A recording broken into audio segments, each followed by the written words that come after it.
All right, let's get into it. We're talking about a true classic today, King Ranch casserole. It's a Tex-Mex legend, but let's be real for a second.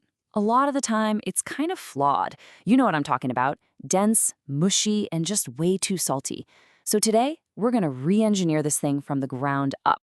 And yeah, this right here, this is the heart of the problem. For what feels like forever, the go-to recipe has been all about the can opener method. You grab a can of condensed soup, a can of Rotel, and boom, you're supposedly halfway there. But all that convenience really costs you in flavor, in texture, and oh my gosh, the sodium.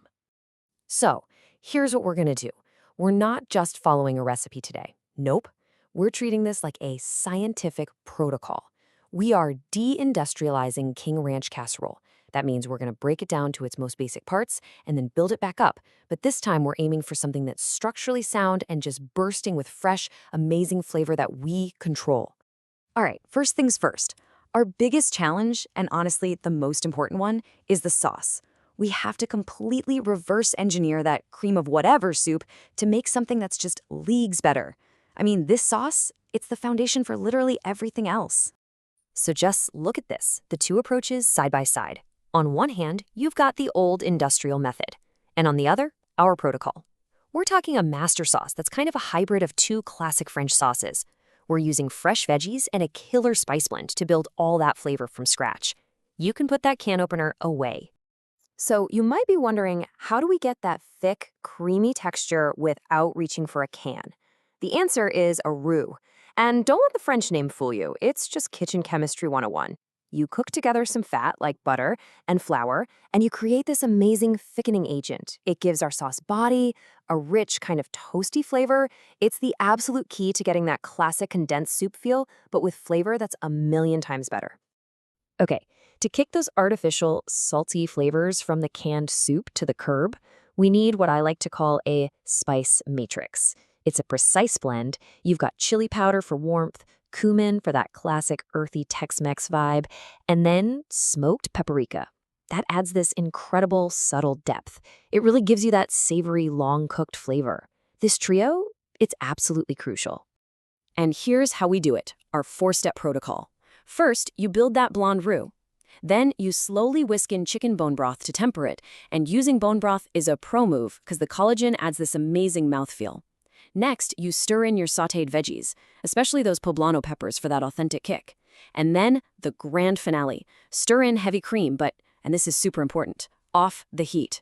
Why? Because that stops the sauce from breaking or curdling. It's your guarantee for a perfectly smooth, velvety finish every single time. Okay, our sauce is perfect. But now we have to tackle the next big engineering challenge, the tortillas. Because look, you could have the best sauce in the world, but if you just dump it on plain corn tortillas, you're basically signing up for disaster. We have got to solve for structural integrity. The problem is simple. It's one word, mush. Think about it. Untreated corn tortillas are basically little sponges. The second they hit that hot, wet sauce, they just start to fall apart, almost dissolving. And what you end up with isn't a casserole with nice, distinct layers. No, you get this one big, homogeneous, and frankly, pretty unappealing blob of mush. So what's the fix? Well, it's actually some beautifully simple science. We're going to create what's called a lipid barrier. Now, lipid is just a fancy word for fat. By coating the tortillas in a thin layer of oil, we're basically waterproofing them. It's wild, right? This barrier protects the tortilla from the sauce, letting it get soft and tender in the oven without completely turning to mush. And you've got a couple of great ways to do this. Option A, you can flash fry them in a little bit of hot oil. It's super fast, really effective. Or option B, if you want something a bit more hands-off, just toast them in a hot oven. Either way, you're doing the same thing, drying them out just a bit and creating that all-important protective shield. Now, here's the thing you have to remember. The texture we're going for is key. We are not making tortilla chips here. The goal is to get them kind of pliable, almost leathery, and definitely water-resistant. If you overdo it, they'll be crunchy and shatter. If you underdo it, well, hello again, mush problem.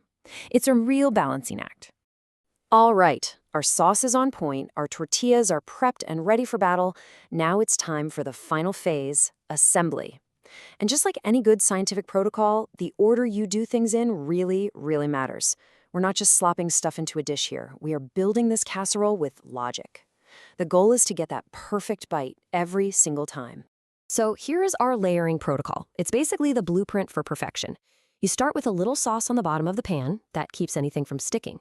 Then you just follow a simple pattern: tortillas, chicken, sauce, cheese. And then you do it again. Repeat. Doing it this way makes sure everything is perfectly distributed.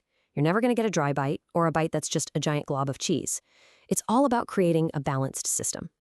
Now for the bake. We're setting the oven to 375 degrees Fahrenheit. That is the absolute sweet spot. It's hot enough to get everything all bubbly and melty, but not so scorching hot that it burns the cheese on top before the middle even gets warm.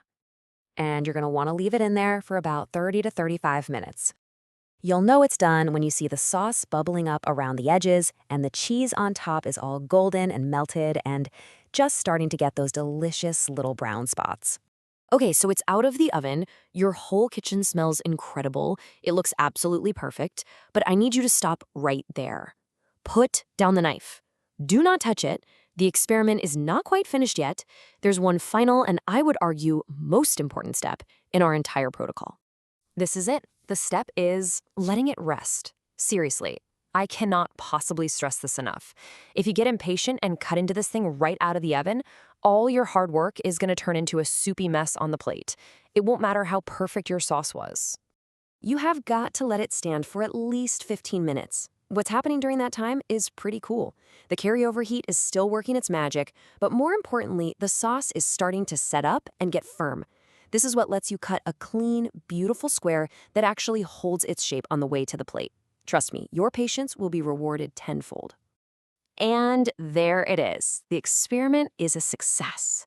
What you have in front of you is a King Ranch casserole with distinct, beautiful layers, a sauce that's rich and complex and made completely from scratch, and absolutely zero canned or processed junk. This isn't just dinner, it's proof of concept. So really, the biggest takeaway here is that these ideas, building flavor from the ground up, engineering for the perfect texture, you can apply them to pretty much any recipe out there. Which kind of makes you think, doesn't it?